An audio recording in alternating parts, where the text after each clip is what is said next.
After Marcus kicked me out of the house, I landed a job as a cook at a small diner downtown. Every day, walking out of work, I'd see the same elderly woman sitting on the corner, begging. She was older than me, her face lined by the sun, her hands trembling. Something in her eyes reminded me of my own mother. I started stopping in front of her. I'd drop a few coins in her rusted can, sometimes give her a leftover roll from the kitchen. We never talked much, just a nod, a tired smile. And then I'd keep going toward the rooming house where I was now living alone. Welcome to Betty's Stories. I share new life stories here every day, and I'd really appreciate it if you hit subscribe and liked my video. Now, let's jump back into my story.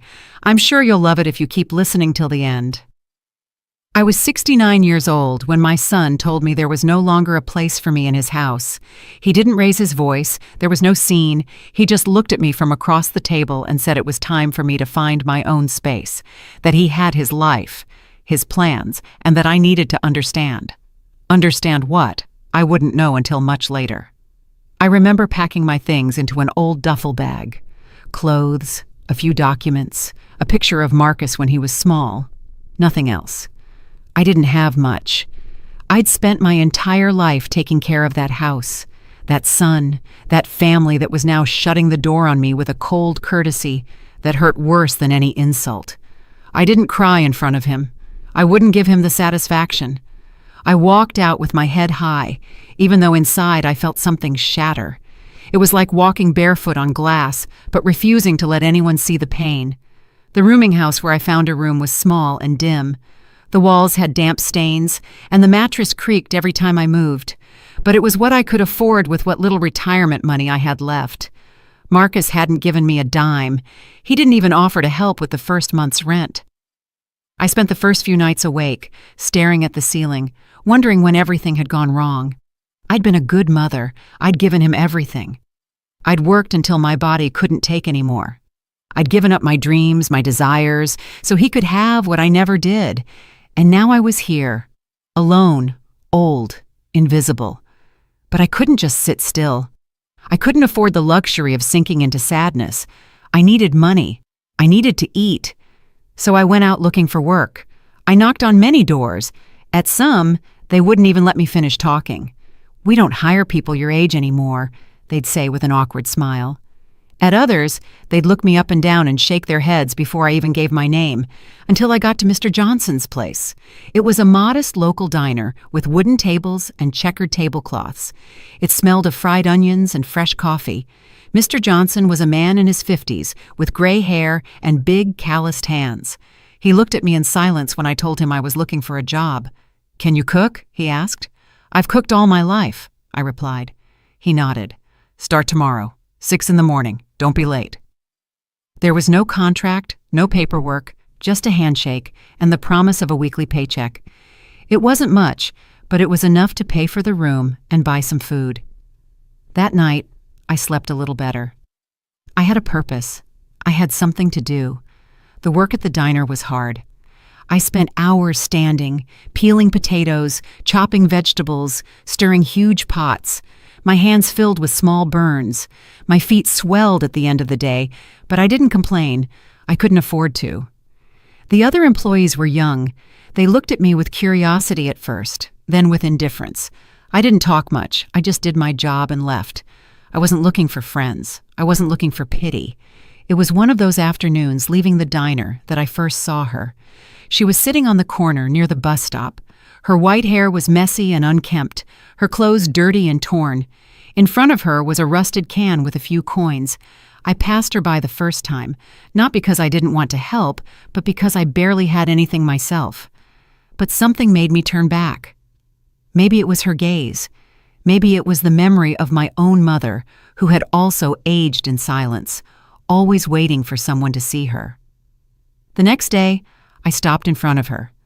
I took a few coins out of my pocket and dropped them into the can. She looked up and met my eyes, which were tired. She didn't say anything, just gave a slight nod. That became my routine. Every day after work, I'd stop in front of her. Sometimes I gave her money, other times a piece of bread I'd saved from the diner. We never spoke. just that silent exchange of humanity. Weeks passed, then months. My life was reduced to that: work, walk, sleep. I hadn't heard from Marcus. I wasn't looking for him. I didn't want to know about him. But something was bothering me. Lately, when I walked past the rooming house, I felt like someone was watching me. Once I saw a shadow move behind a window. Another time, climbing the stairs, I heard quick footsteps retreating. I dismissed it. I thought it was my imagination, that the loneliness was playing tricks on me. Until one afternoon, as I bent down to hand the woman on the corner some change, she grabbed my hand firmly. Her fingers were cold and bony, but her grip was strong. She looked me straight in the eyes and said in a hoarse voice, "You've been good to me all these months. Let me return the favor. Don't go back to your rooming house today. Find a cheap motel. Stay there tonight. Tomorrow morning, I'll tell you something that will change your life." I froze. Her look was serious, urgent. There was no madness in her eyes, just certainty. "Why?" I managed to ask. She shook her head. "Trust me, please." I slowly let go of her hand and walked away, confused. What did she mean? Why shouldn't I go back to my rooming house? What did she know that I didn't? I walked aimlessly for a while, my heart pounding. Part of me wanted to ignore her words. I thought maybe she was senile, that she'd confuse things. But another part of me, the part that had felt those strange stares, those footsteps in the dark, told me to listen.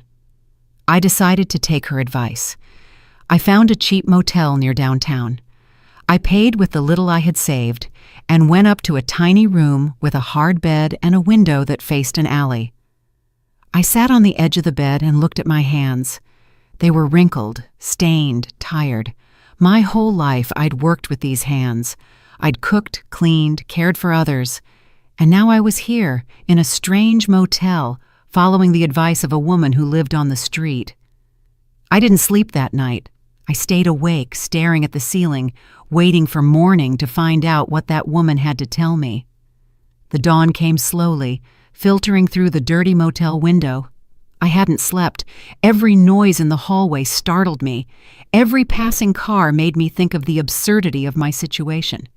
I was in a cheap motel, following a stranger's advice, while my room at the rooming house remained empty. I got up with an aching body, washed my face with cold water, and left without eating breakfast. I wasn't hungry. I only had questions. The woman, Ruth, was still on her corner as always, as if she hadn't moved all night. But when she saw me arrive, her eyes lit up with something like relief. "You did well not to go back," she said before I could speak. I knelt in front of her, not caring that people were walking past us, looking on curiously. "What's going on? What do you know?" She looked around, making sure no one was listening. Then she leaned toward me and spoke in a low voice. "I saw a man prowling around your rooming house 2 days ago. Then yesterday afternoon, he was staring up at your window, waiting for something." My heart skipped a beat. "What man?" "Tall, dark hair, dressed nice, not like the folks around here. He had a black bag in his hand." She paused. "He looked like you, around the eyes, the shape of the mouth." I gasped for breath. "Marcus? Are you sure?" I asked, although I already knew the answer. She nodded. "I live here, on this corner. Nobody sees me, but I see everything. That man wasn't coming to visit you. He was coming to do something, and it wasn't good." My hands were shaking.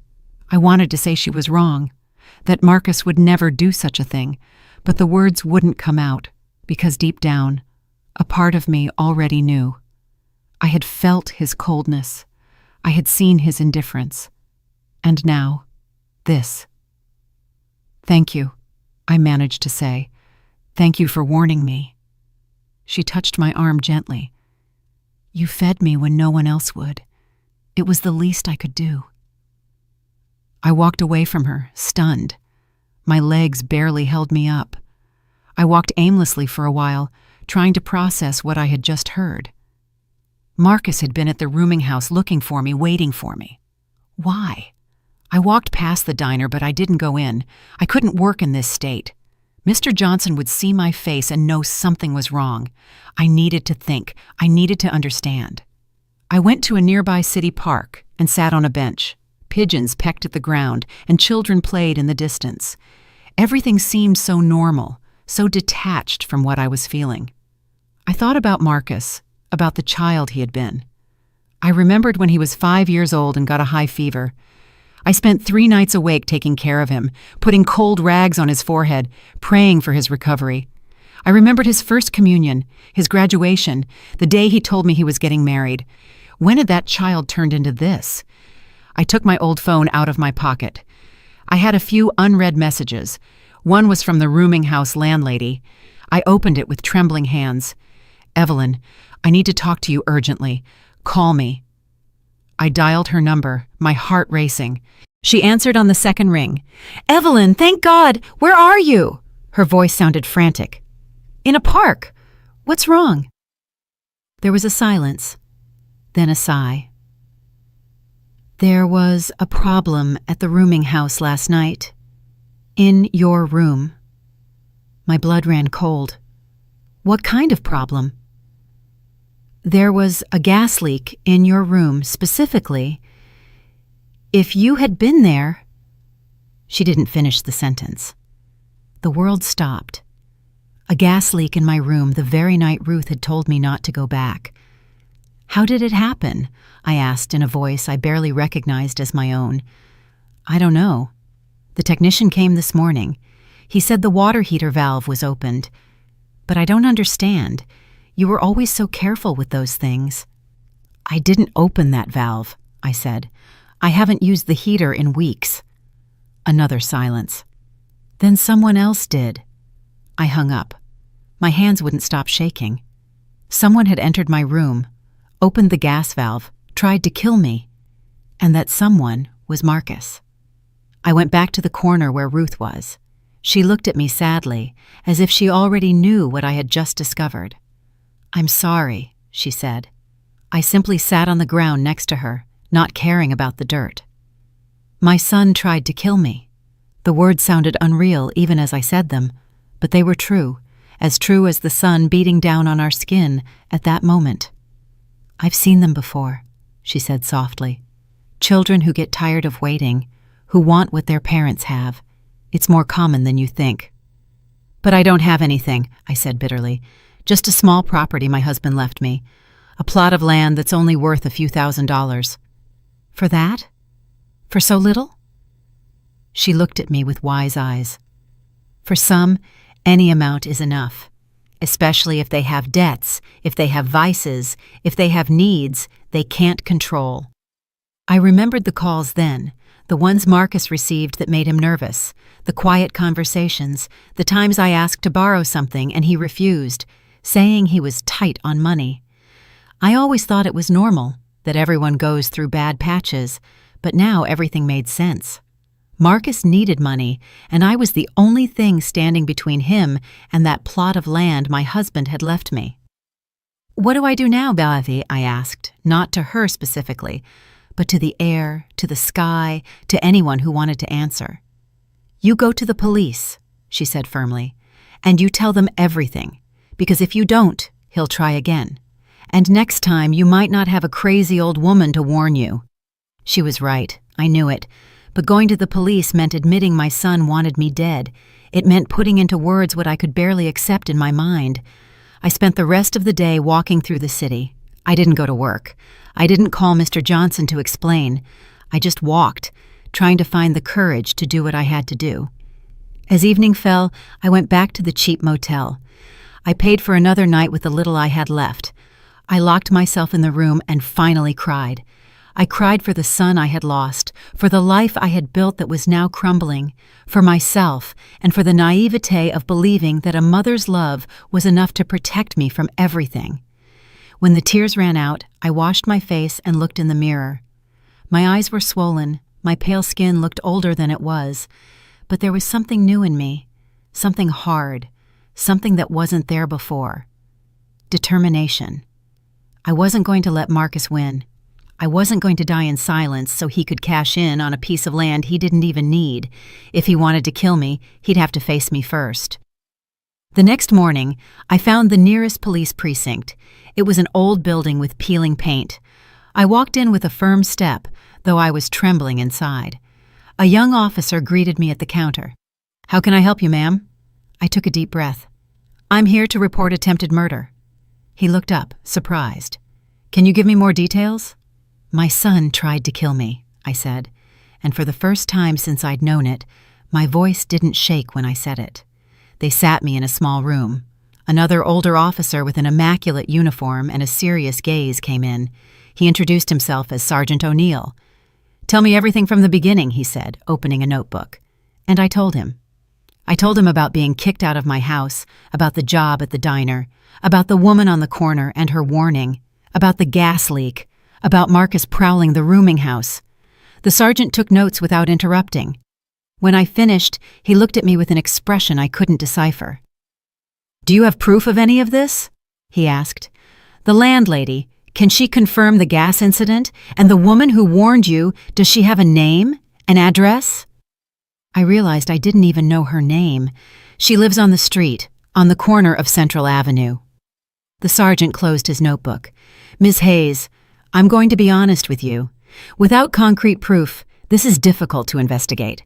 A gas leak could be an accident, and the testimony of someone with no fixed address doesn't carry much legal weight."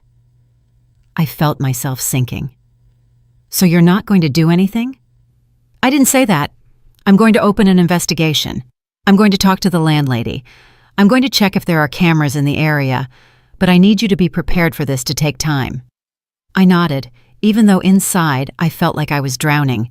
Time was exactly what I didn't have, because Marcus was still out there, and now he'd know I was on to him. I left the precinct, my legs heavy. The sun beat down on the pavement and people rushed past me, each one wrapped up in their own concerns. No one looked at me. No one knew I had just reported my own son for attempted murder. I couldn't go back to the rooming house, that was clear. But I couldn't keep paying for motels either. The money I had saved was running out fast. I needed to think. I needed a plan. I walked to the diner. Mr. Johnson was in the kitchen as always, apron stained, brow furrowed while checking a pot. When he saw me come in, his expression softened just a little. "Evelyn, you didn't come in yesterday or the day before?" "I'm sorry," I said. I didn't know what else to say. He wiped his hands on his apron and looked me up and down. "Are you okay?" The simple question almost broke me. No one had asked me that in so long that I had forgotten what it felt like for someone to care. I nodded, though we both knew it was a lie. "I need to work," I said. "Please, I need the money." Mr. Johnson sighed. "All right, but if something happens, if you need help, you tell me. Got it?" I nodded again and put on my apron. The work helped me not to think. I peeled potatoes until my hands hurt. I chopped onions until the tears that fell could be confused with those caused by the sting. I washed dishes until the hot water reddened my skin. At the end of the day, Mr. Johnson paid me for the whole week, even though I had missed 2 days. I didn't say anything. I just took the money and carefully put it in my pocket. When I left, I looked for Ruth on her corner. I needed to talk to someone. I needed someone to understand what I was going through, but she wasn't there that day. Her spot was empty. Only the overturned rusted can remained on the ground. A sudden fear washed over me. What if something had happened to her? What if Marcus had found out she had warned me? I walked through the nearby streets looking for her, asking other homeless people if they had seen her. No one knew anything. No one remembered seeing her. I went back to the motel with a tight chest. I went up to my room and sat on the bed, staring at the phone. I had 3 missed calls, all 3 from a number I knew very well. Marcus hadn't left voice messages, just the insistent calls, as if he knew I was avoiding him. I lay down without dinner. The hunger was a dull ache in my stomach, but I didn't have the strength to go out for food. I closed my eyes and tried to sleep, but every noise startled me, every step in the hallway made me hold my breath. Sometime in the pre-dawn hours, I finally fell into a restless sleep. I dreamed of Marcus as a child. He had a fever and was calling me from his bed. I ran toward him, but the room grew longer and longer. I could never reach him, and his voice became more and more desperate until it turned into a scream. I woke up sweating. The clock read 5 in the morning. It was still dark outside. I got up and washed my face. There was no point in trying to sleep anymore. I went down to the reception. The night clerk was dozing behind the counter. He didn't see me leave. The streets were empty. Only a few early workers walked toward their jobs. I arrived at the corner where Ruth always was, expecting to find her there, but it was still empty. I sat on the ground, in the very spot where she used to be, and waited. I didn't know what else to do. The sky began to lighten slowly, painting itself in shades of gray and orange. The city was waking up around me. That's when I saw her. She was walking slowly down the street, dragging her feet with a plastic bag in her hand. When she saw me sitting in her spot, she stopped, surprised. "What are you doing here so early?" she asked. I got up quickly. "I thought something had happened to you. You weren't here yesterday." She smiled tiredly. "There's a shelter that opens on Thursdays. They serve hot food. I went there." She held up the bag. "They gave me clean clothes." I felt an immense relief. "I went to the police. I told them everything." Her expression turned serious. "And what did they say?" "That they're going to investigate, but that they need proof, that without proof, they can't do much." She nodded slowly. "That's how it always works. The poor need proof. The rich just need words." We fell silent. I didn't know if Marcus was rich, but he definitely had more than me. He had connections, he had a house, he had a life I had helped build, and from which I was now completely excluded. "What are you going to do?" she asked me. "I don't know," I admitted. "I can't go back to the rooming house. I can't keep paying for motels, and I don't have anywhere to go." She looked at me with those eyes that had seen too much. "There's a women's shelter on 7th Street. It's not pretty, but it's safe. You can stay there while you figure things out." The idea of going to a shelter churned my stomach. I had worked my whole life. I had a house, a family, a normal life.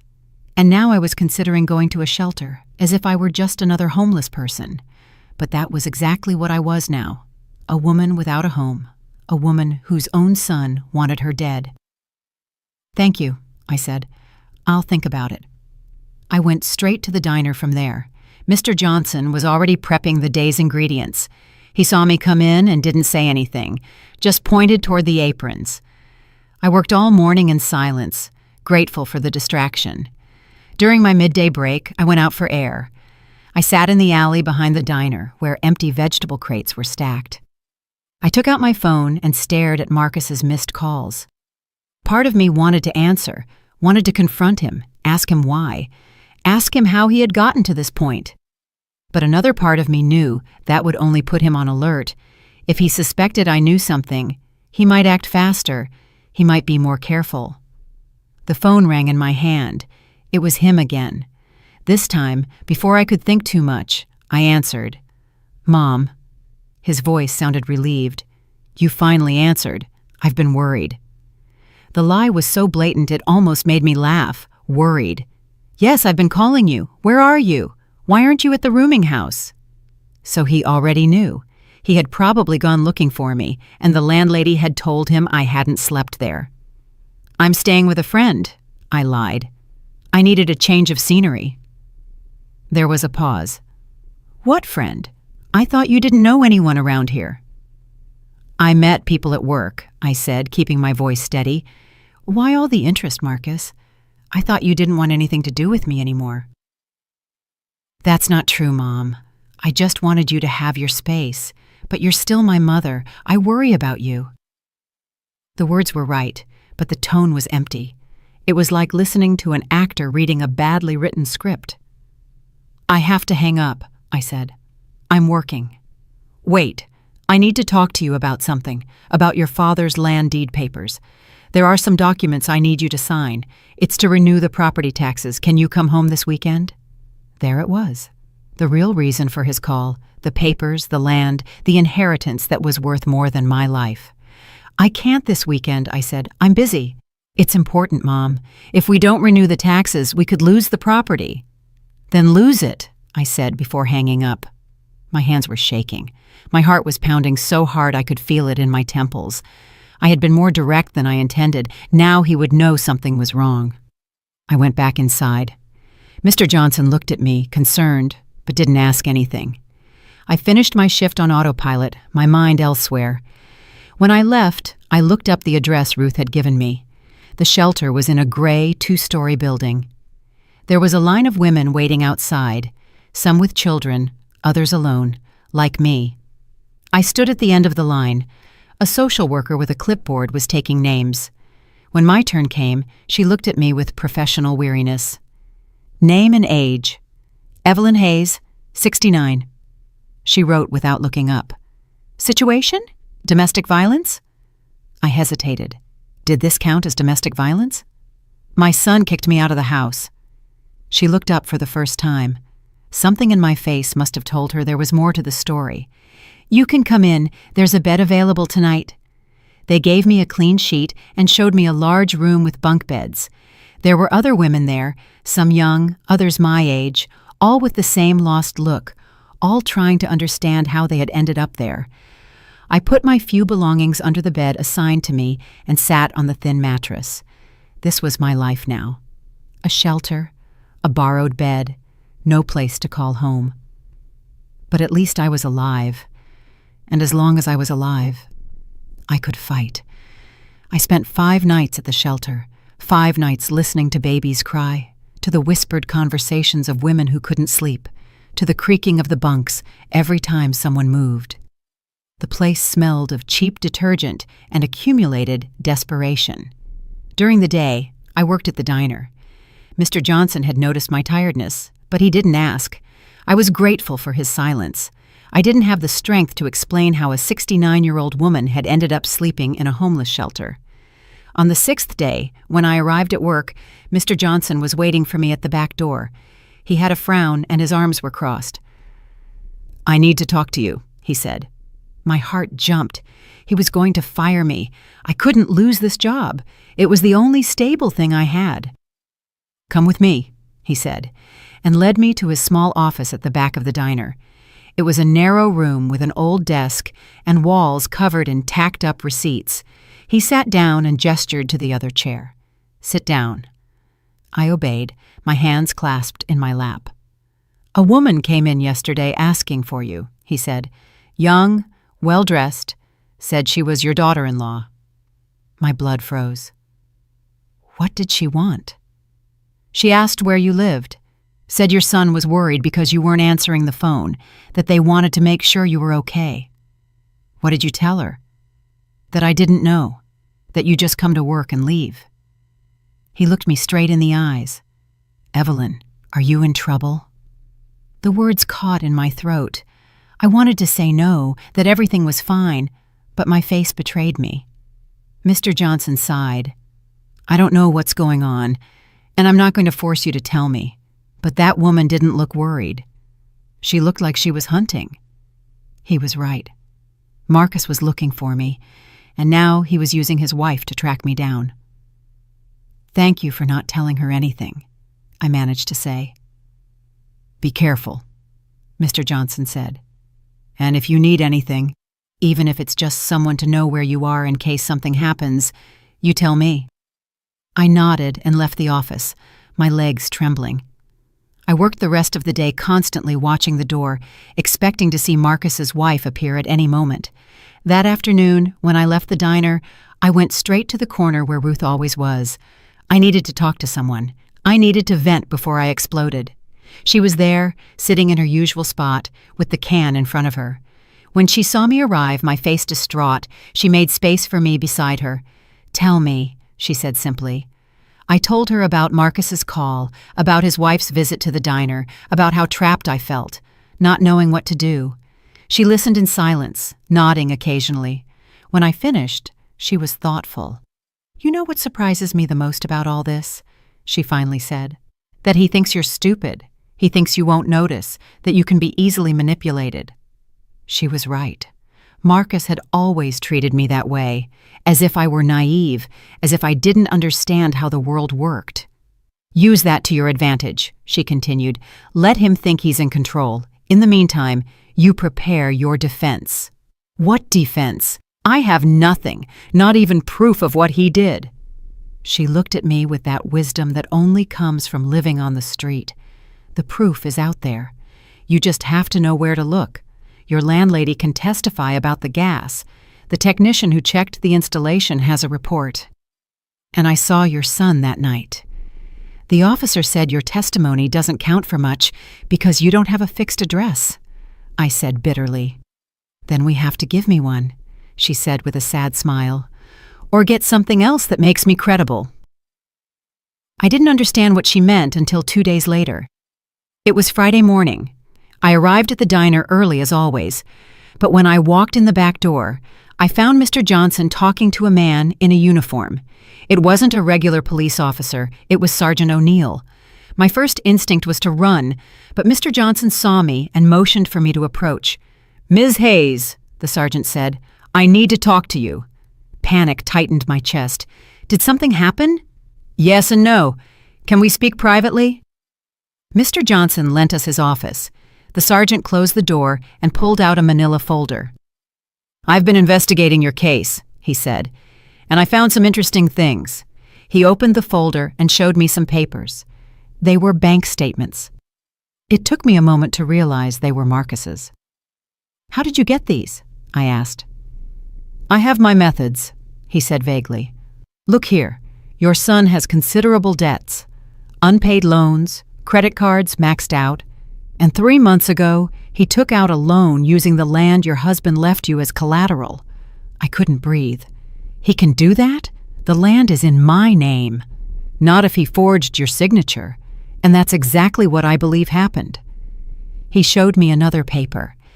"This is the deed he presented to the bank. This is his signature." I looked at the document. The signature resembled mine, but it wasn't exact. The strokes were different, firmer, more confident. "No," I said, "that is not my signature." The sergeant nodded, satisfied. "That's what I thought. This changes everything. We're no longer talking about just attempted murder. We're talking about fraud, document forgery, and possibly more." "What does that mean?" "It means we have a solid reason to arrest him. Attempted murder is hard to prove without credible witnesses, but bank fraud is clearer. Banks don't take these things lightly." For the first time in weeks, I felt a flicker of hope. "They're going to arrest him?" "I need you to come to the precinct and make a formal statement about the forgery. I also need you to bring any documents you have about the land, original deeds, papers, anything that proves you are the sole owner." "They're at the rooming house," I said, "in a box under my bed. Can I go get them?" The idea of going back to the rooming house terrified me, but I needed those papers. They were the only proof that the land was mine. "I'll go with you," the sergeant said, as if reading my mind. "You won't be alone." We went that same afternoon. The sergeant drove an unmarked patrol car. I sat in the passenger seat, staring out the window, my hands clasped in my lap. When we arrived at the rooming house, the landlady was at the front desk. She was surprised to see me with a police officer. "Evelyn, what's going on?" "I need to pick up some things from my room," I said. She gave me the key without asking questions. We went up to the second floor. My room was at the end of the hall. The door was still locked, just as I had left it. I opened it with trembling hands. The room was exactly as I remembered it, the bed unmade, the curtains drawn, the smell of stale air. I knelt by the bed and pulled out the shoebox I kept underneath. Inside were all my important documents, my birth certificate, marriage certificate, my husband's death certificate, and the land deed. I carefully pulled out the deed and handed it to the sergeant. He quickly examined it. "Perfect," he said. "This is enough." That's when I heard it. Footsteps in the hall, voices. One of them I recognized immediately, Marcus. The sergeant heard it too. He put a hand on my shoulder. "Stay here," he whispered. He stepped out into the hall. I stood paralyzed next to the bed, my heart pounding so hard I thought whoever was outside could hear it. I heard the sergeant's voice. "Can I help you?"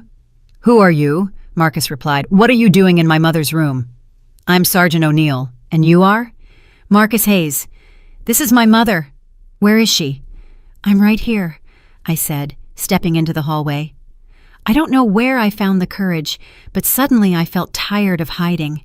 Marcus looked at me, surprised. Then his expression changed to one that pretended to be relief. "Mom, thank God. I've been looking for you everywhere." "Have you really?" I said. My voice sounded firmer than I felt. "Or were you just looking for this?" I held up the land deed. His face turned pale. "I don't know what you're talking about," he said, but his voice barely trembled. "We're talking about the forged signature you used to put my land up as collateral for your debts," the sergeant said. "We're talking about fraud, and we're also talking about the gas incident at this rooming house." Marcus looked at me with a mixture of rage and fear. "Mom, what have you been telling this man? What lies have you invented?" "They're not lies," I said, "and you know it." For a moment, I thought he was going to deny everything, that he would keep acting like the worried son, but something in his face broke. I saw the truth, the silent admission. "I had debts," he finally said in a low voice. "I needed the money, and you weren't using that land for anything." "Then you asked me to sell it to you. You didn't try to kill me for it." "I didn't try to kill you," he said, but without conviction. "The gas, Marcus. Someone opened the heater valve the night I didn't sleep here. Who was it?" He didn't answer. He just looked at me with eyes I no longer recognized. This wasn't my son. Or perhaps he had always been this way, and I had been too blind to see it. "Marcus Hayes," the sergeant said, "you are under arrest for bank fraud and document forgery. You have the right to remain silent." As the sergeant read him his rights and put on the handcuffs, Marcus didn't stop looking at me. And in that look, I saw everything we had lost, everything we could never get back. I watched them take Marcus away in the patrol car, his hands cuffed behind his back, his head down, shame or anger painted on his face. I couldn't distinguish which of the two. The landlady watched me from the doorway, wide-eyed, not knowing what to say. Sergeant O'Neill stayed with me a few more minutes. "I need you to come to the precinct tomorrow to make a full statement. Bring all the documents you have. We're going to need every detail." I nodded, unable to speak. I was still processing what had just happened. My son had been arrested because of me or because of himself. I didn't even know how to think about it anymore. That night, I didn't go back to the shelter. I couldn't face all those women with their own tragedies. I stayed in my rooming house room, sitting on the bed, staring at the wall. I didn't eat, I didn't cry, I just stayed there, feeling an enormous emptiness in my chest. When dawn broke, I got up like an automaton. I bathed, got dressed, and went straight to look for Ruth on her corner. I needed to tell her what had happened. I needed someone to tell me I had done the right thing. But when I got to her spot, I found something unexpected.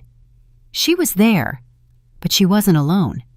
There was a young man with her, kneeling at her side, talking to her softly. He had a backpack and a camera hanging around his neck. I approached slowly. Ruth saw me and smiled tiredly. "Evelyn," she said, "come here. I want you to meet someone." The young man stood up and extended his hand. "Nice to meet you. My name is Jalen. I'm a journalist." I shook his hand with suspicion. "A journalist?" "I'm doing a report on the homeless in the city," Ruth explained. "He's been telling me his story, and yours too." I looked at Ruth, finally knowing her name. "Ruth, you told him about me?" She nodded. "I told him everything. About your son, about the gas, about how you helped me every day without knowing me." "I don't understand," I said. "Why?"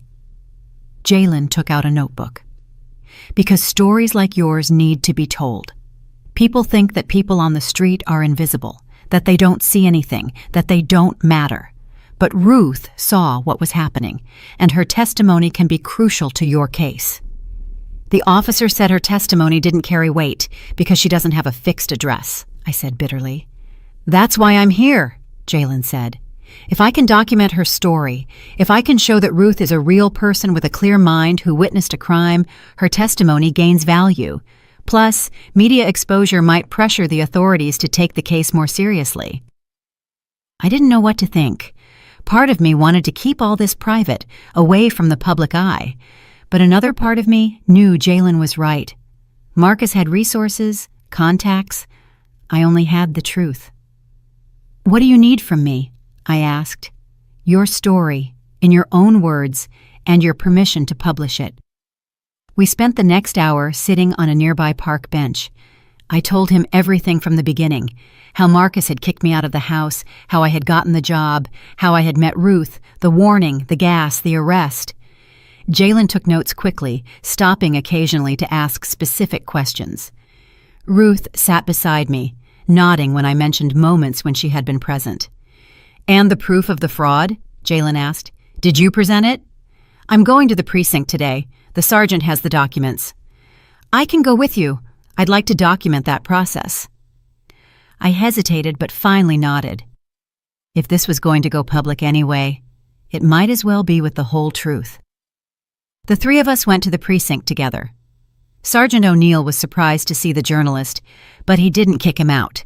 Instead, he took me to an interrogation room and asked me to tell everything again, this time recording it officially. I spoke for almost 2 hours. The sergeant interrupted me occasionally to clarify details, to ask me to be more specific about some things. When I finished, I felt exhausted. We're going to process all this, the sergeant said. Your son is being processed for bank fraud. That's solid. The attempted murder is more complicated to prove. But with Ruth's testimony and the gas evidence, we have a foundation. How long will he be detained? I asked. It depends on whether he posts bail. For bank fraud, bail could be around $30,000. If he can't pay it, he stays until trial. $30,000. Marcus didn't have that kind of money. That's why he had tried to steal the land in the first place. We left the precinct, and Jalen walked me back to the diner. It was time for my shift, and I couldn't miss work again. I'm going to write the article this week, he told me before leaving. I'll send you a copy before publishing it so you can approve everything. Sound good? Yes, I said. Thank you. Mr. Johnson was waiting for me in the kitchen with a concerned expression.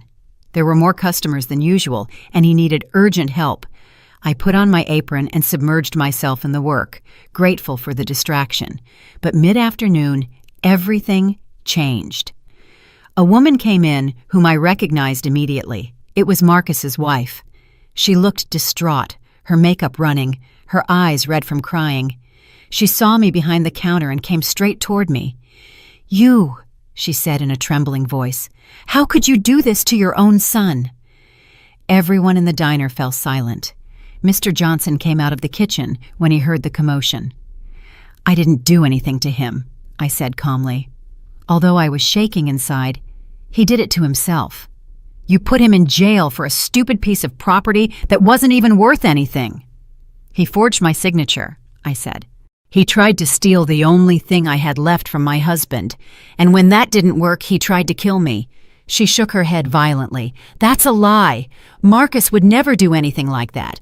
You're inventing everything because you're resentful that he asked you to leave his house." "His house?" I repeated. "That house I helped pay for? That house where I raised that son who now wants me dead?" "Ma'am," Mr. Johnson intervened firmly, "I need you to leave. You are harassing my employee." "Employee?" She looked at me with contempt. "Look what you've become. A cook in a dive diner, and all because of your pride." "You're right," I said. "If I had let myself be robbed in silence, if I had agreed to die when the gas was opened in my room, none of this would have happened. But I'm alive, and I'm going to fight." She gave me one last look of pure hatred. "This isn't over.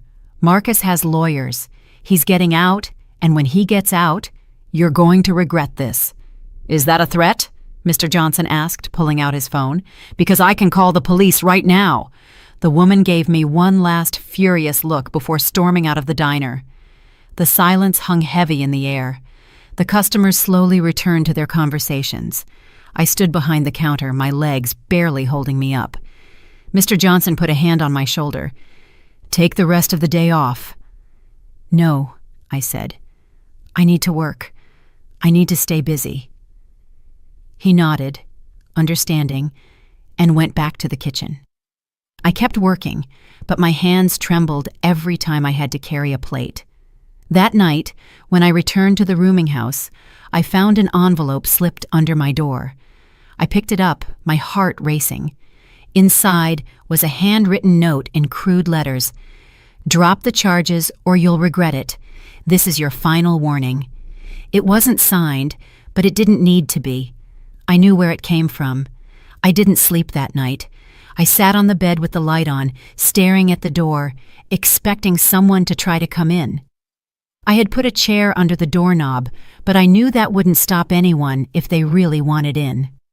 At dawn, I went straight back to the precinct. I showed the note to Sergeant O'Neill. He read it, his brow furrowed. "This is witness intimidation.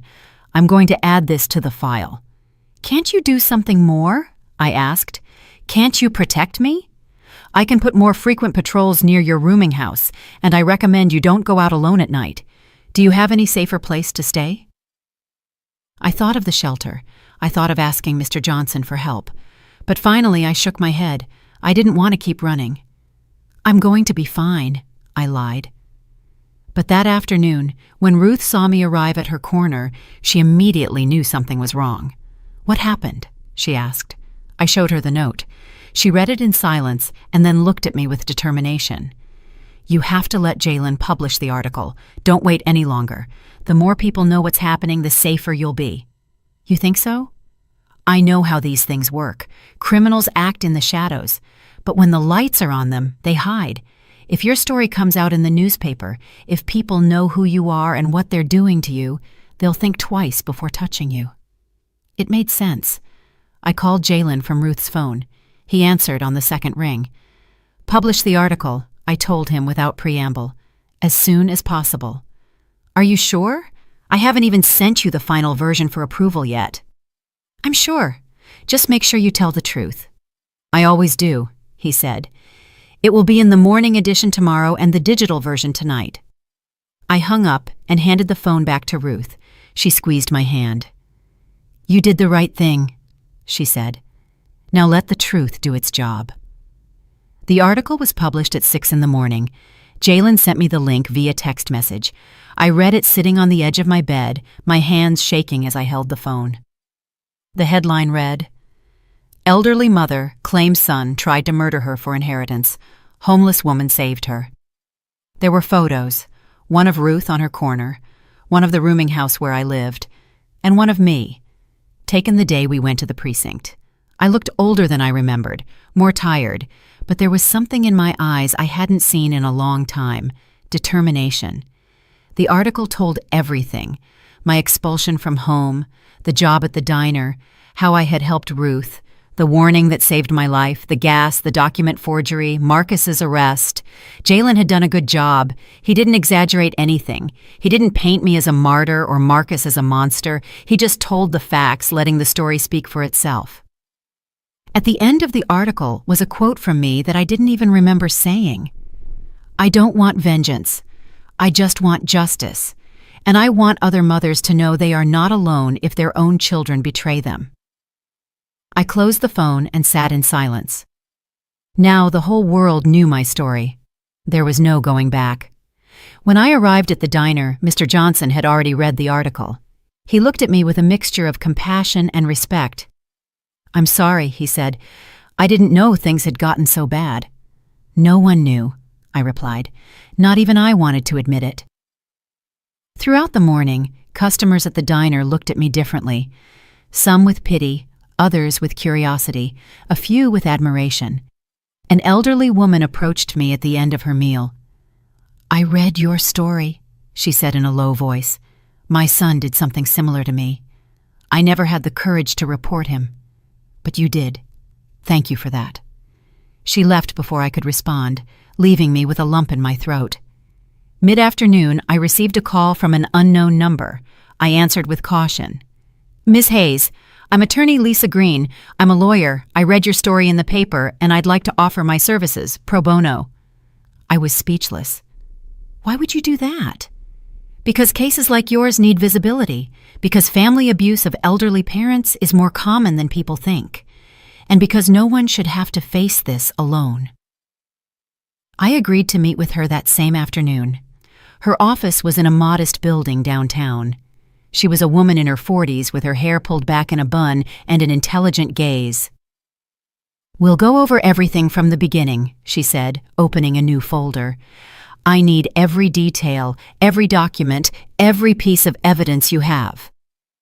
We spent 2 hours reviewing my case. She took meticulous notes, stopping occasionally to ask specific questions. "The bank fraud is solid," she finally said. "We have the forged signature, we have your testimony, we have the original documents. That's a sure thing. The attempted murder is more complicated, but not impossible. Ruth's testimony is crucial, and the fact that the gas was opened specifically in your room the night you weren't there is highly suspicious. What happens now? Now we wait for the legal process. Your son has the right to a lawyer and to defend himself. There will be a preliminary hearing in a few days to determine if there is enough evidence to go to trial. I will be there representing you." I left her office, feeling a little stronger. For the first time in a long time, I felt like someone was on my side, that I wasn't completely alone in this. When I passed Ruth's corner, I found her surrounded by people.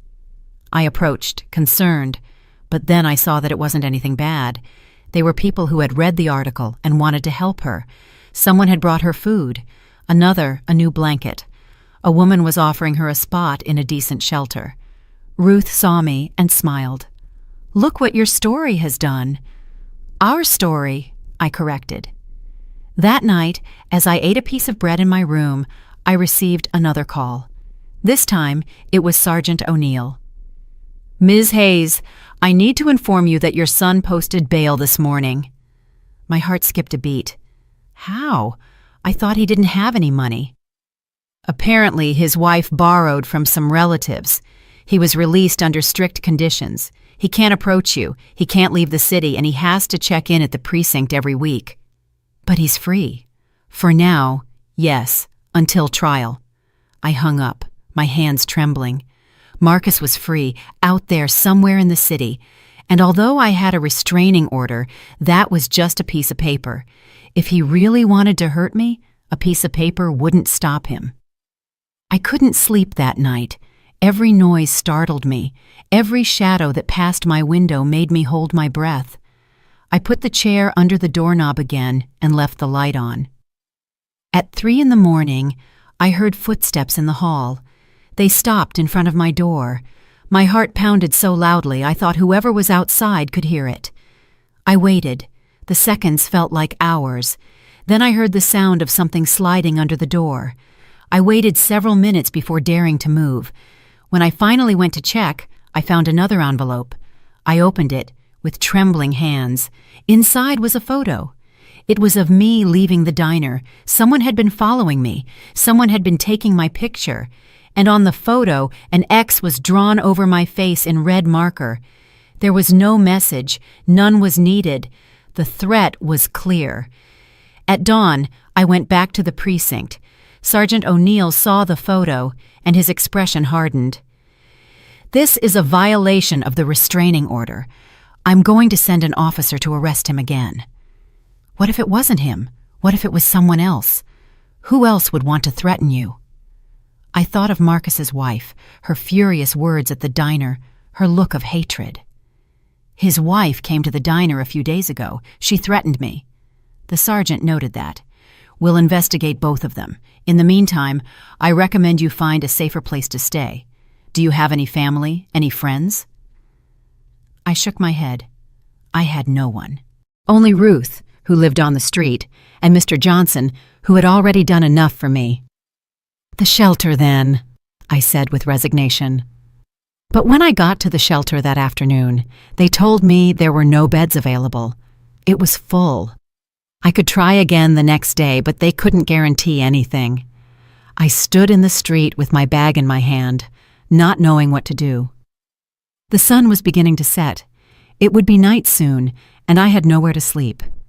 That's when I saw Mr. Johnson approaching. He had come looking for me. "Ruth called me," he said. "She told me what happened, and I came to offer you something. I have a small room above the diner. I use it for storage, but we can clean it out. It's not much, but it has a bed and a lock on the door. You'd be safer there than in the rooming house." Tears burned my eyes. "I can't accept. You've already done so much for me." "I'm not asking for your permission," he said firmly. "I'm telling you the room is available. If you want to use it, use it. If not, it's your decision. But I'm not going to let one of my employees sleep on the street when I have space available." I accepted, not because I wanted to take advantage of his kindness, but because I had no other choice, and because deep down, I needed to feel safe, even if it was just for one night. The room above the diner was small, as he had said.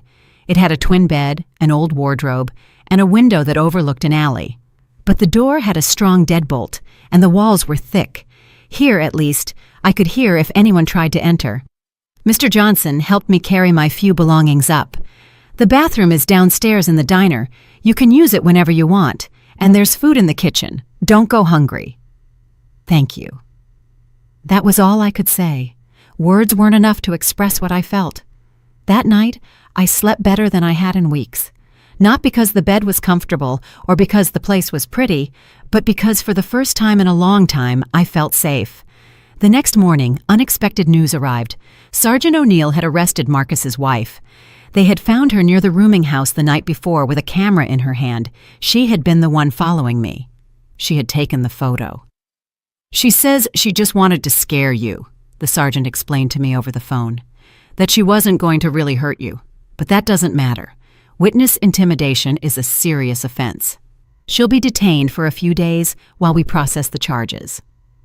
I hung up, feeling a strange mix of relief and sadness. Marcus's wife wasn't a bad person. She was just desperate, trying to save her husband. But her actions had crossed a line. The preliminary trial was scheduled for the following week. Attorney Green prepared me for days, having me review my testimony again and again, anticipating the questions Marcus's lawyer might ask. "They're going to try to paint you as a resentful mother," she warned. "They're going to say you invented everything because you were angry that he asked you to leave his house. You have to stay calm. You have to stick to the facts." I practiced my testimony until the words felt mechanical, but I knew it was necessary. The trial wouldn't be won with emotions. It would be won with evidence. The day of the preliminary hearing arrived like a storm that you see coming, but that still hits you hard. I woke up early, before dawn, and sat on the edge of the bed, looking at the clothes I had prepared the night before. A simple gray dress, worn but clean shoes. It was the best I had. Attorney Green picked me up at the diner at 7 in the morning. She carried a leather briefcase and a serious expression. "Ready?" she asked. I wasn't, but I nodded anyway. The courthouse was an old building with dark hallways and the smell of old paper. There were people waiting on benches outside the rooms, entire families, lawyers in expensive suits talking in low voices. Everything seemed intimidating and alien. We entered the courtroom. It was smaller than I had imagined. There were wooden benches, a stand where the judge would sit, and 2 tables facing each other for the lawyers. At one of them, I saw Marcus sitting next to his lawyer. He was wearing a suit I didn't recognize. He must have bought it especially for this, or maybe he had kept it stored away all this time. He didn't look at me when I entered. He kept his gaze forward, as if I didn't exist. I sat behind Attorney Green's table. Ruth was sitting in the public benches. She greeted me with a discreet gesture. Jalen, the journalist, was also there with his notebook, and Mr. Johnson, who had closed the diner for the morning to support me. The judge entered, and we all stood. He was an older man, about 60 years old, with completely white hair and thick glasses. He sat down and began reviewing the documents in front of him. "Very well," he finally said. "We are here for the preliminary hearing in the case of Evelyn Hayes versus Marcus Hayes. The charges are bank fraud, document forgery, and attempted murder. Is the prosecution ready to present its arguments? Attorney Green stood up. Yes, Your Honor. Over the next hour, she presented all the evidence: the forged signature on the bank documents, Marcus's bank statements showing his debts, the technician's report on the gas leak in my room, the landlady's testimony. Everything was there, organized and clear. Then it was my turn to testify. I went up to the stand, my legs trembling. I swore to tell the truth with my hand on a worn Bible and began to tell my story. I talked about how Marcus had asked me to leave his house, how I had found work at the diner, about my conversations with Ruth, about the night she warned me not to go back to the rooming house, about the gas. Marcus's lawyer interrupted me several times with objections. That's speculation, Your Honor. The witness is assuming intentions she cannot prove. Attorney Green responded to each objection with professional calmness. When my testimony was finished, it was the turn of Marcus's lawyer to cross-examine me. He was a young man in his 30s with an immaculate suit and a practiced smile. Ms. Hayes, he began in a soft tone, is it true that you and your son had a disagreement about the management of your finances? No, I replied. He never consulted me about my finances. But you were aware that he had financial problems. I found out later when he forged my signature. Is it possible that you misinterpreted the situation, that your son needed help, and you, in your vulnerable situation, felt attacked? I didn't misinterpret anything, I said firmly. My son forged my signature to use my property as collateral for his debts, and when that wasn't enough, he tried to kill me with a gas leak. That is a very serious accusation. Do you have any direct proof that your son opened the gas valve? Ruth's testimony. She saw him prowling around my rooming house that night. The lawyer smiled. Ah, yes, Ruth. A woman with no fixed address, no verifiable identification, no background we can check. Do you truly expect this court to accept the testimony of someone whose identity we can't even confirm? Ruth saved my life, I said, and her testimony is as valid as anyone else's. Your Honor, Attorney Green intervened, a witness's credibility is not determined by their housing situation. The judge nodded. Proceed, Counselor. The interrogation continued for another half hour. Marcus's lawyer tried to discredit every part of my story. He implied I was inventing things out of spite, that I was confused due to my age, that I had misinterpreted my son's intentions. But I stayed calm. I answered every question truthfully. I didn't let myself be intimidated. When my testimony finally ended, I returned to my seat, trembling. Attorney Green squeezed my hand. You did well, she whispered. Then it was Ruth's turn. She went up to the stand in her donated clothes, clean but worn. She swore to tell the truth and began to testify. She spoke about how she had met me, about the times I gave her food and money, about the night she saw Marcus prowling my rooming house with a bag in his hand. Her voice was clear and her memory was precise. Marcus's lawyer tried to discredit her, too. How can you be sure it was my client? Do you have a photo? I don't need a photo, Ruth replied with dignity. I have eyes, and I saw that man sitting there lurking where he shouldn't have been. When the testimonies were finished, the judge called a recess. We went out into the hallway to wait. Attorney Green seemed optimistic. The fraud is solid, she told me. That's going to trial for sure. The attempted murder is more difficult to prove, but we presented a strong case. Half an hour later, we went back in. The judge had his decision ready. After reviewing the evidence presented, he said, I find there is probable cause to proceed with the charges of bank fraud and document forgery. Regarding the charge of attempted murder, although the evidence is circumstantial, there are sufficient suspicious elements to warrant a deeper investigation. The case will proceed to a full trial. I felt like I could breathe again. Marcus would still face the charges. Justice would continue its course. The months that followed were the strangest of my life. As we waited for the full trial date, my routine became a bizarre mix of normalcy and constant tension. I worked at the diner during the day. I slept in the room above the kitchen at night, and every week I met with Attorney Green to prepare my final testimony. But something had changed in me. I was no longer just the woman who had been kicked out of her house. I was no longer just the victim. I was becoming someone different, someone stronger. Jalen's article had an impact none of us expected. Other women began to contact me, women who had gone through similar situations, daughters who had abandoned their mothers, sons who had stolen their pensions, families that had disintegrated due to greed. One afternoon, as I was wiping down the diner tables, an elderly woman walked in. She looked about 70, with hair dyed a mahogany shade and hands full of rings. She sat at a corner table and waited for me to approach. "Evelyn Hayes?" she asked when I arrived with the menu. "Yes," I replied cautiously. "I read your story. My name is Brenda Cole, and I came to offer you something." She introduced herself as the director of an organization that helped seniors in situations of family abuse. "We want you to give talks," she explained. "Tell your story. Help other women recognize the signs of abuse before it's too late."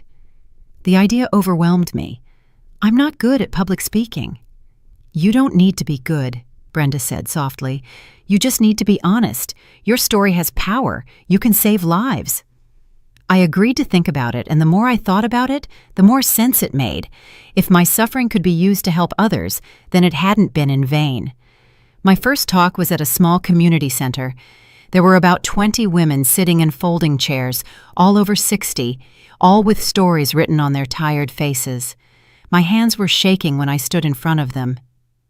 "My name is Evelyn Hayes," I began, "and my son tried to kill me over a piece of land worth $3,000.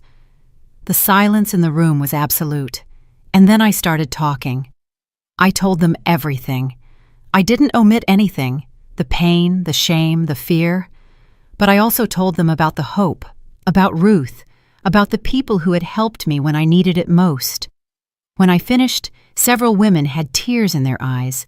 One of them raised her hand. "My daughter does the same thing," she said in a broken voice. "She constantly asks me for money. She threatens me if I don't give it to her. I thought it was my fault, that I had done something wrong." "It's not your fault," I told her. "And you are not alone." After that talk, more came. I spoke in churches, in senior day centers, in support groups. Each time it was easier. Each time I felt like my story was serving a purpose greater than myself. Meanwhile, Ruth was changing too. The exposure from the article had brought her unexpected help. A nonprofit organization had found her a spot in a permanent shelter. She no longer slept on the street. She had a bed, a roof, 3 meals a day. But the most important thing was the bond we had created. We saw each other almost every day. Sometimes she came to the diner, and Mr. Johnson gave her free food. Other times, I went to the shelter to visit her. We talked about everything and nothing. She told me stories of her life before she was homeless. I told her my fears about the approaching trial. "You know what the strangest thing about all this is?" I told her one afternoon while we were having coffee at the shelter. "My son kicked me out of his life, but I found a new family. You, Mr. Johnson, Attorney Green, even Jalen. They've all become the family I never thought I'd have." Ruth smiled. "Sometimes God closes doors so we can find windows, or, in our case, so we can find street corners." We laughed together. It was the first time in months I had truly laughed. The trial was scheduled for early December. 2 weeks before, Attorney Green called me with news. "Marcus's lawyer wants to make a deal," she told me. "He's offering for Marcus to plead guilty to the bank fraud in exchange for you dropping the attempted murder charge." "What does that mean?" "It means he would go to prison for the fraud, likely between 3 and 5 years, but he wouldn't face charges for trying to kill you. It's a shorter sentence." "And what do you think?" There was a pause. "I think the attempted murder charge is difficult to prove. We have strong circumstantial evidence, but we don't have a confession or a direct witness who saw him open the gas valve. A jury could have doubts. Accepting the deal guarantees he goes to prison. Rejecting it is a risk." "How much time do I have to decide?" "Until tomorrow." I spent that night awake. I paced back and forth in my small room, thinking about all the options. Part of me wanted to reject the deal. I wanted Marcus to face all the charges.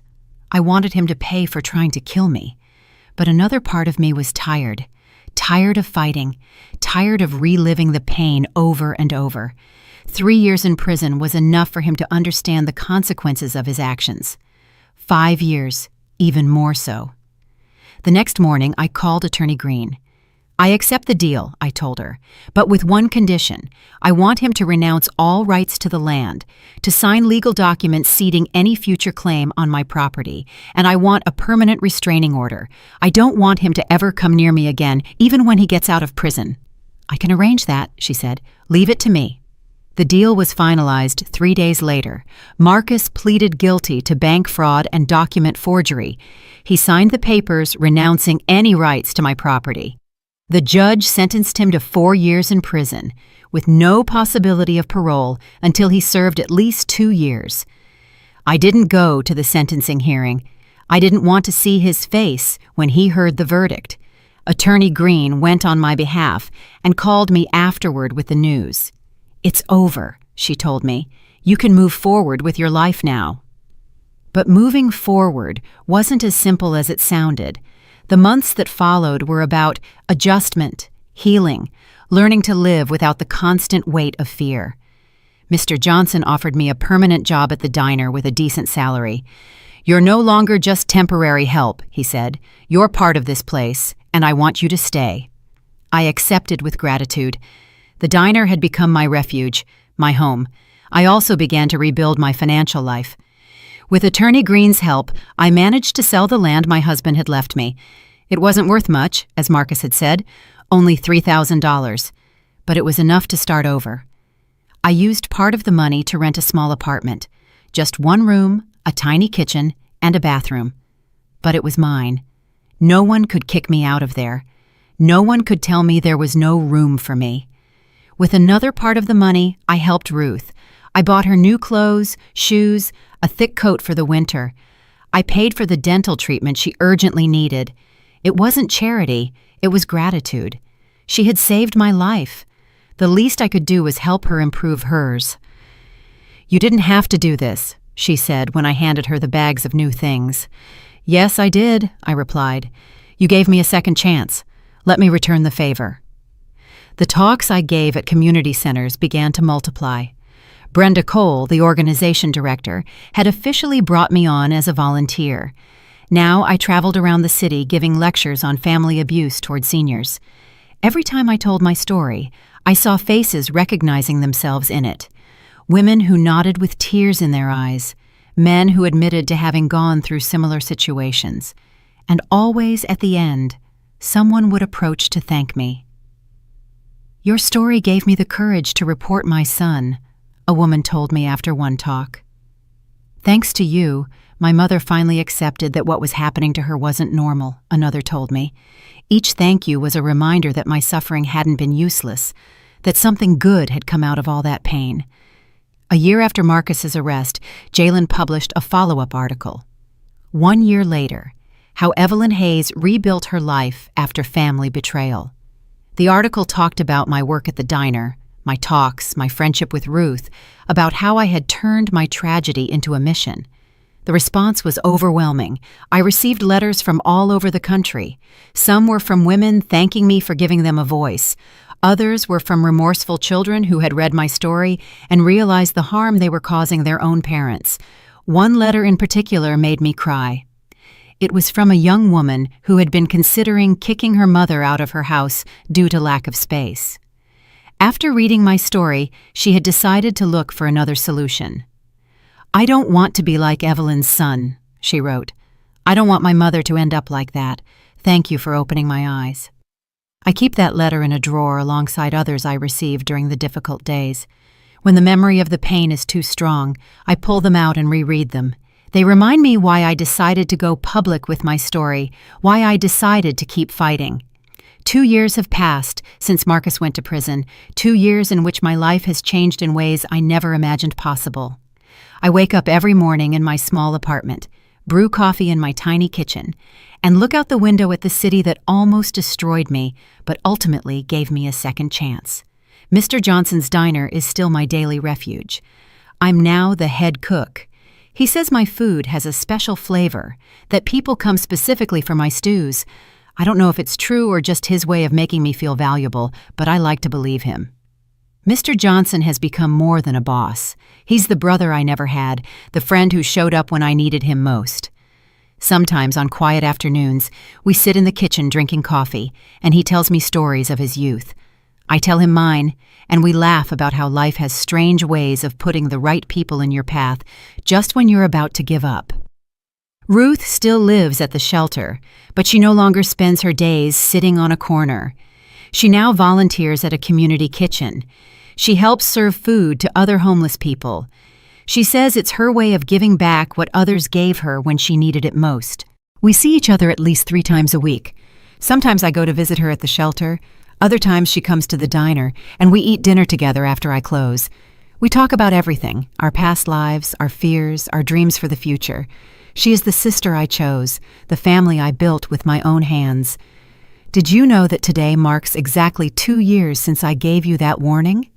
She told me a few days ago while we shared a plate of chicken and rice in the empty diner. I hadn't known, but thinking about it, I realized how much I had changed since that night. The woman who agreed not to return to her rooming house based on a stranger's advice no longer exists. In her place is someone stronger, someone who knows that kindness is not weakness, and that asking for help is not a shame. My talks at community centers have expanded. I now travel to other cities. Brenda Cole's organization pays me a small stipend for each conference. It's not much, but added to my salary from the diner, it's enough to live with dignity. Every time I get on a stage and see those tired faces looking at me with hope, I remember why I do this. It's not just for me. It's for all the women who are going through what I went through, for all the mothers who feel invisible, disposable, worthless. You are not a burden, I always tell them. You are human beings with dignity, with rights, with stories that deserve to be told. And if someone, even if it's your own family, makes you feel less than that, then that person is wrong, not you. After each talk, lines of women form, wanting to speak to me. Some just want to give me a hug. Others need advice on how to report their abusive family members. Some simply need someone to listen to them. I stay with each one for as long as they need because I know what it feels like to be alone. I know what it feels like for no one to listen to you. And if I can give them even 10 minutes of attention, of validation, of company, I do it. I have received 2 letters from Marcus since he's been in prison. The first came a year ago. It was short, cold, full of justifications. It wasn't my intention to hurt you, it said. I was just desperate. I hope you can forgive me someday. I didn't reply to it. The second letter arrived 3 months ago. It was different, more honest, more broken. It talked about how he had had time to think in prison, about how he finally understood the magnitude of what he had done, about how he lived with the guilt every day. I don't expect your forgiveness, he wrote at the end. I don't deserve it. I just want you to know that I'm sorry. I truly am. I keep that letter in the same drawer where I keep the others, the ones from the women who thank me for my story, the ones from the remorseful children. All together, reminding me that life is complex, that people can be good and bad at the same time, that forgiveness is not always possible, but understanding is. I don't know if I can ever forgive Marcus. Honestly, I don't know if I want to. What he did almost cost me my life. It cost me my home, my security, my faith in family. Those are wounds that don't heal easily, but I've learned that I don't need to forgive him to move forward, that I can carry the pain and still build a beautiful life, that I can remember what happened without letting it define me. Attorney Green has become a close friend. We have lunch together once a month. She tells me about her other cases. I tell her about my conferences. Sometimes she asks me for advice on how to approach older clients who have gone through situations similar to mine. You have a gift for this, she told me the last time we saw each other. For connecting with people, for making them feel seen. Maybe she's right, or maybe it's just that I've been in their shoes. I've felt what they feel, and that genuine empathy is something that can't be faked. The apartment I rented has become my sanctuary. It's small, yes.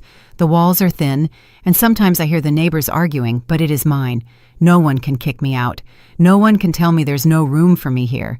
I've decorated the walls with photos, one of Ruth and me the day I helped her move into the shelter, another of Mr. Johnson and me in front of the diner, one more of my first conference, with all those women applauding after I finished speaking. I don't have photos of Marcus. I don't have photos of my old life. That life ended, and although it hurts to admit it, it was the best thing that could have happened, because it forced me to rebuild myself. It forced me to discover who I was beyond being a mother, beyond being a wife, beyond all the roles others had assigned me.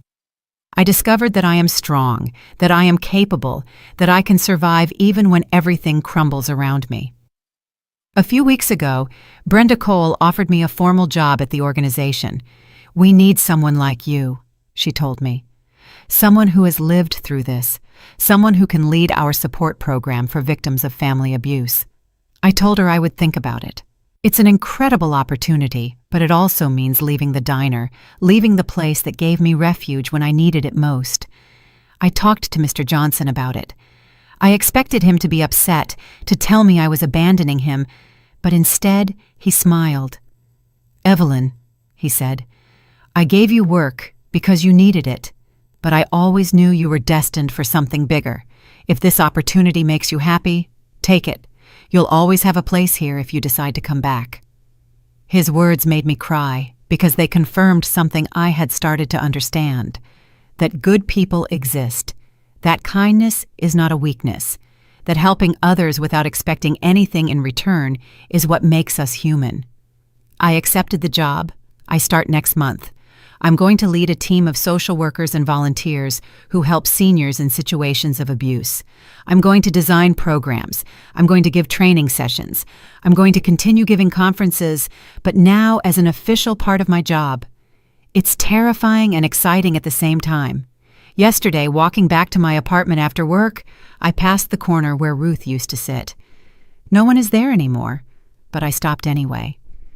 I stood in that spot remembering. I remembered the first time I gave her some coins. I remembered all the times we looked at each other in silence, two women invisible to the world, but visible to each other. I remembered the night she grabbed my hand and told me not to go back to my rooming house. That warning saved my life, but more than that, it changed the course of my existence. It led me down a path I never would have chosen, but one I wouldn't trade for anything now. Because yes, I lost my son. I lost my home. I lost the life I knew. But I gained something much more valuable. I gained my dignity. I gained my voice. I gained the certainty that I am stronger than I ever imagined. And I gained a new family, not of blood, but of choice. Ruth, Mr. Johnson, Lisa, Brenda, Jalen, all the women I've met at my conferences, everyone who helped me when I was at my lowest point. This morning, as I was having coffee in my apartment, I received a message from Ruth. "Breakfast together today. I have something to tell you." I replied yes immediately, because that's what family does. It shows up. It's there in the good times and the bad. I put on my coat, the one I bought with the money from the land sale, and walked toward the community kitchen where we had agreed to meet. The sun was shining. It was cold, but not unpleasant. The city was waking up around me, full of life, full of possibilities. And as I walked, I thought about everything that had happened, how far I had come, the woman I had been, and the woman I had become. I am no longer the 69-year-old woman who was kicked out of her house. I am no longer just the victim of her son's betrayal. I am Evelyn Hayes. I am a survivor. I am a fighter. I am living proof that it is never too late to start over. And if my story can help even one person find the courage to get out of an abusive situation, then every tear, every sleepless night, every moment of fear will have been worth it. Because in the end, life is not about what happens to us. It is about what we do with what happens to us. And I chose not to remain a victim. I chose to get up. I chose to fight. I chose to turn my pain into purpose. And that, more than anything else, is my victory. I arrived at the kitchen and saw Ruth waiting for me at a table by the window. When she saw me enter, she smiled, that smile I had first seen 2 years ago on a street corner, that smile that had saved my life. I sat across from her and took her wrinkled hand in mine. "Thank you," I said. "Not for the first time. Probably not for the last time." For what? She asked, though we both knew the answer. For seeing me when no one else would. For helping me when you had no reason to. For reminding me that there's still goodness in this world. She squeezed my hand. You did the same for me. We saved each other. And she was right, because that's what people who find each other in the darkness do. They hold on, they support each other, and together they find the way back to the light. I'm really glad you're here and that I could share my story with you. If you liked it, show me by liking the video and subscribing to my channel. Let's see how many of us there are. Write in the comments which city you're watching from and what time it is. I'm so curious to know where all you wonderful people are tuning in from. If you want to support me a little extra, you can also send a small donation. I share new life stories for you every single day. And now 2 of my most popular stories will pop up on the screen so you can choose what to watch next.